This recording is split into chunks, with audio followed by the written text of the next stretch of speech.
C'est ce matin qu'a eu lieu le dévoilement du très attendu nouveau cabinet des ministres du gouvernement de Mark Carney.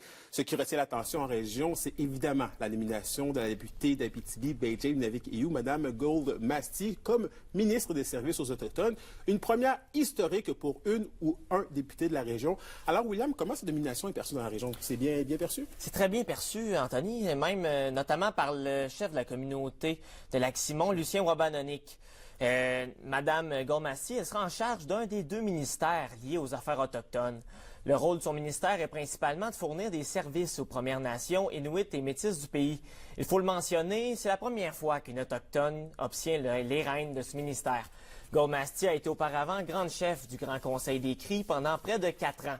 On m'a décrit un intérêt plus marqué dans plusieurs communautés lors des dernières élections, en raison notamment de sa candidature. On espérait donc ardemment que Mme Gold Masti ait une place d'importance à la table du Conseil des ministres. Le chef de la communauté de Lac-Simon, Lucien Wabanonik, souhaite que sa députée serve de lien direct entre les communautés autochtones et le gouvernement fédéral. Je vous laisse l'entendre. Peu importe la nationalité de la personne autochtone, nous, ça nous rend fiers. Ça démontre qu'il y a des compétences et des connaissances chez les Premières Nations à tous les niveaux, tant politique, juridique ou autre, maintenant reconnus, et qui peut être très utile pour la société en général, parce que, on l'a déjà dit, nous sommes les gardiens des territoires, des ressources. Et William, comment la communauté des affaires de Val-d'Or accueille la nomination? Eux aussi, je dirais qu'ils l'accueillent très bien. Ils voient ça d'un bon œil, notamment la Chambre de commerce de Val-d'Or, qui croit que d'avoir une ministre au cabinet du gouvernement Carney permettra de faire avancer les grands dossiers de la région. On m'a parlé notamment d'enjeux comme le logement et l'immigration, qui n'ont pas reçu les appuis nécessaires au niveau fédéral lors des dernières années d'après eux. La Chambre de commerce ne croit pas que la ministre manquera de temps pour s'occuper des enjeux régionaux. Je vous laisse entendre le deuxième vice-président de la Chambre de commerce de Val-d'Or.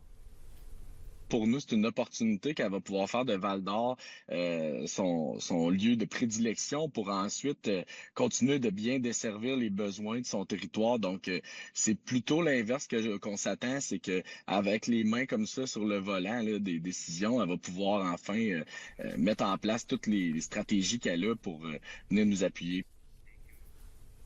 D'ailleurs, Anthony, lors de son assermentation, la nouvelle ministre s'est exprimée qu'en anglais. On a voulu comprendre pourquoi, mais l'entrevue que nous avions de céduler avec Mme Gold Masti a été annulée par le cabinet du premier ministre Carney. Ouais, espérons pouvoir lui parler rapidement. Merci beaucoup, William. Au plaisir.